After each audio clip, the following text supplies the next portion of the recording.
திருமணமே ஆகாம இருக்காங்க இல்லையா? ரொம்ப ரொம்ப ரேர்.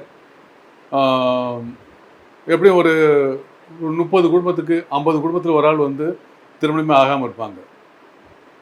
அப்படின்னா அவங்களுக்கு எப்படி ஜாதகம் இருக்கும்? அதை பார்ப்பதை விட மகான் மாரி ஆகுறாங்க இல்லையா? மகான் ஆகுறாங்க இல்லையா? ஒரு மடத்தில சேர்ந்து துறவி ஆயிடுறாங்க.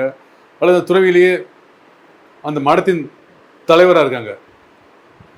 மடம் சார்ந்த துறவிகள்ல துறவி தலைவரா இருக்காங்க இல்லையா?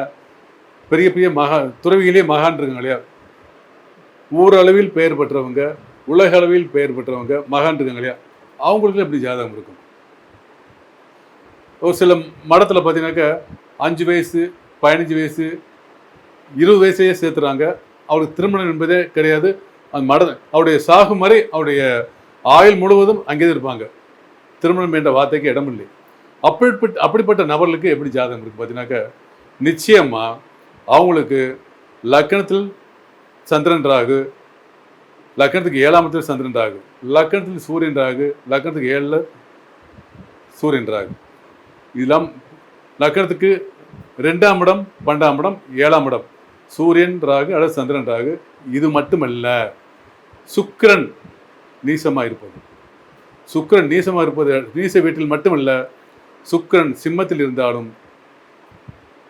துலா ராசி இருந்தாலும், துலாம்னாக்கா நீங்கள் ஆட்சி நினைப்பீங்க, செக் பண்ணி பாருங்கள்.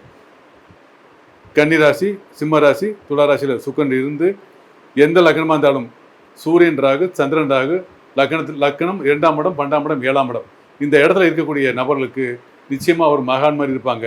இது மட்டுமில்ல, அந்த சுக்கிரனுடைய சில சமயம் இந்த ரூலை விடுங்க, சுக்கிரனுடைய கேது இணைந்தாலும் லக்னத்தில் இருந்தாலும், லக்னத்துக்கு 7ஆம் இடத்தில் இருந்தாலும், 7ஆம் இடத்துக்கு இருபுறம் இருந்தாலும் சுக்கிரன் கேது தனித்து, லக்னத்துக்கு 6ஆம் இடத்தில் கேது, 8ஆம் இடத்தில் சுக்கிரன், இந்த மாதிரி அமைப்பு இருந்தாலும் நிச்சயமாக பல மகான்களுடைய ஜாதகம் எடுத்து பார்க்கும்போது இந்த அமைப்பு இருக்கும்.